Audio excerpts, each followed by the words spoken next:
The Southern African Development Community SADC is passed its deep condolences on the tragic passing away of the Malawian Vice President. Sanapendera mashoko abudata kwa ni SADC noti bo subscriber like mutina on the bell icon. Notipina paendo ponyera vachiti.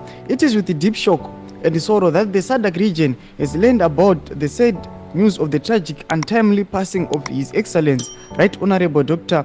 Solas Chilima, Vice President of the Republic of Malawi, and 8 others who died in the plane crash on 10 June 2024. With the passing of Right Honorable Dr. Chilima, the people of Malawi have lost a great leader for their nation who has been instrumental in various transformational policies of the country. The SADC region has lost a leader who was firmly committed to the values and ideals of the SADC regional integration, cooperation, and sustainable development.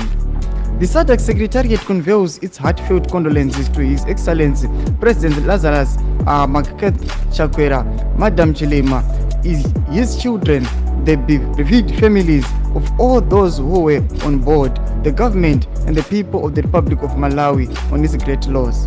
May his soul rest in eternal peace. Do mashuko anayetongwa ni SADC ayo ichipasa its condolences awa kuna Vice President of Malawi awakafa and wakashika in a tragic plane crash. Sasa mbodu zema funguro enyi bine comment section medu sanga no subscribe like share on the bell icon.